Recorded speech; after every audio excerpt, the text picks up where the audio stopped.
ತವರು ಜಿಲ್ಲೆ. ಅದು ಯಾರು ಹೇಳಿದ್ರು, ಮುಮ್ಮಡಿ ಕೃಷ್ಣರಾಜ, ನಾಲ್ವಡಿ ಕೃಷ್ಣರಾಜ ಒಡೆಯವರವರು. ಅವ್ರು ಏನ್ ಕೊಟ್ಟವ್ರೆ ಮೈಸೂರಿಗೆ? ಸ್ವಲ್ಪ ಕೊಟ್ಟವ್ರೆ. ನಾನು ಭರಪೂರ ಕೊಟ್ಟಿದ್ದೀನಿ ಅಂತ ಹೇಳಿದ ಅವ್ರ ಮಗ, ಅಭಿಮಾನದಿಂದ, ಅವ್ರ ಅಪ್ಪನ ಮೇಲೆ ಅಭಿಮಾನದಿಂದ. ಹಿಂದೆ ಇವರಿದ್ದ ಯಾರು, ಕುರುಕ್ಷೇತ್ರದಲ್ಲಿ ಅಲ್ಲ, ಅವರಪ್ಪ ಧೃತರಾಷ್ಟ್ರ. ಆ ಮಗನ ಬಗ್ಗೆ ಅವ್ರು ಹಂಗೆ ಹೇಳ್ತಾ ಇದ್ದಿದ್ದು.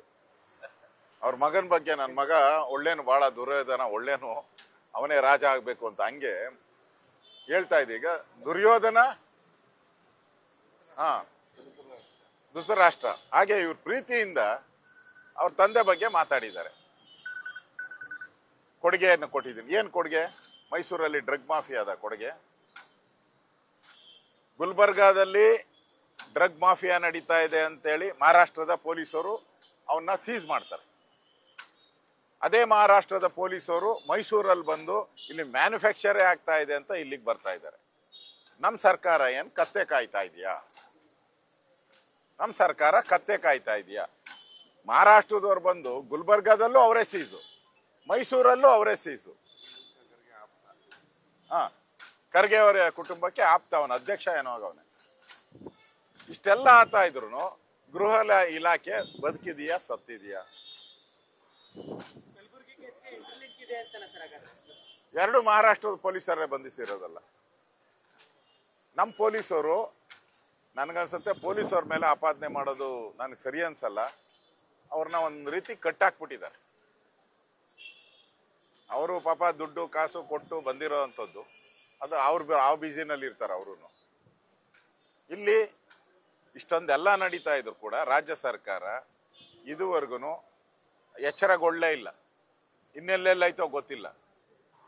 ಅದರಿಂದ ನನಗನ್ಸ್ತೈತೆ ಎಲ್ಲೋ ಒಂದ್ ಕಡೆ ರಾಜ್ಯ ಸರ್ಕಾರ ಈ ಗೃಹ ಇಲಾಖೆನೇ ಇಲ್ಲ ಅಂತ ಬಿಡಾಗಿ, ಕರ್ನಾಟಕದಲ್ಲಿ ಗೃಹ ಇಲಾಖೆ ಇಲ್ಲ ಅಂತ ಬಿಟ್ಬಿಟ್ಟಂಗೆ ಕಾಣಿಸ್ತಾ ಇದೆ. ಲಿಂಕ್ ಅಲ್ಲ, ನಾನ್ ಕೇಳ್ತಾ ಇದ್ದೀನಿ, ಆ ಗ್ಯಾರೇಜ್ ಯಾರ್ದು? ಅದ್ರ ಓನರ್ ಯಾರು? ಅದ್ರ ಹಿಂದೆ ಜಮೀನ್ ಕೊಟ್ಟವ್ರು ಯಾರು? ಲೋಕಲ್ ಸಪೋರ್ಟ್ ಇಲ್ದಿರ ಇಷ್ಟೊಂದು ದೊಡ್ಡ ದಂಧೆ ಅಂದ್ರೆ ನೂರಾರು ಕೋಟಿ ಬೆಲೆ ಬಾಳುವಂತ ಈ ಡ್ರಗ್ ಹೇಗೆ ಉತ್ಪತ್ತಿ ಆಗುತ್ತೆ? ಸೇಫರ್ ಮೈಸೂರು ಅಂತ ಮಾಡಕ್ಕೆ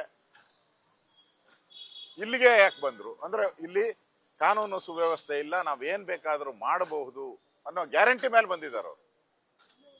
ಅದರಿಂದ ರಾಜ್ಯ ಸರ್ಕಾರ ಈ ವಿಚಾರದಲ್ಲಿ ಮೈ ಮರ್ತಿರೋದು ಸ್ಪಷ್ಟವಾಗಿ ಕಾಣ್ತಾ ಇದೆ. ಕುರ್ಚಿ ಜಗಳದಲ್ಲಿ ಇಡೀ ರಾಜ್ಯದಲ್ಲಿ ಕಾನೂನು ಸುವ್ಯವಸ್ಥೆ ಹದಗೆಟ್ಟೋಗಿದೆ. ಈ ರಾಜ್ಯ ಸರ್ಕಾರಕ್ಕೆ ನನ್ಗನ್ಸುತ್ತೆ ಕಾನೂನು ಸುವ್ಯವಸ್ಥೆ ಕಾಪಾಡಬೇಕು ಅಂತ ಅನ್ಸೇ ಇಲ್ಲ. ಇದು ಒಂದೇ ಇನ್ಸಿಡೆಂಟ್ ಅಲ್ಲ, ಬೇಕಾದ ನೂರಾರು ಇನ್ಸಿಡೆಂಟ್ಗಳು ಆಗಿದೆ ಇದುವರೆಗೂ. ಯಾವುದರಲ್ಲೂ ಕೂಡ ರಾಜ್ಯ ಸರ್ಕಾರ ಕಾನೂನು ಸುವ್ಯವಸ್ಥೆಯನ್ನ ಗಾಳಿಗೆ ತೂರಿಯೋದು ಕಾಣ್ತಾ ಇದೆ. ಈ ಡ್ರಗ್ ಮಾಫಿಯಾಗೂ ಕೂಡ ಮೈಸೂರು ಅಡ್ಡೆ ಆಗಿರುವಂಥದ್ದು ಬಹಳ ನೋವಿನ ಸಂಗತಿ. ಸರ್ಕಾರ ಇನ್ನಾದ್ರೂ ಎಚ್ಚೆತ್ತುಕೊಂಡು ಇದ್ರ ಬಗ್ಗೆ ಕ್ರಮ ತೆಗೆದುಕೊಳ್ಬೇಕು ಅನ್ನೋ ಆಗ್ರಹವನ್ನು ನಾನು ಮಾಡ್ತಾ ಇದ್ದೀನಿ. ಅದರಲ್ಲಿ ಇದು ಒಂದು ಸಾಧನೆ. ಯಾಕಂದ್ರೆ ಅವ್ರ ಮಗನೇ ಹೇಳ್ಬಿಟ್ಟಿದಾನಲ್ಲ, ಇಷ್ಟು ಕೊಡುಗೆಗಳನ್ನ ಯಾರು ಕೊಟ್ಟಿಲ್ಲ ಅಂತ. ಇದನ್ನು ಅವ್ರ ಕೊಡುಗೆ ಅಂತಾನೆ ನಾವು ತಿಳ್ಕೊಬೇಕಷ್ಟೇ.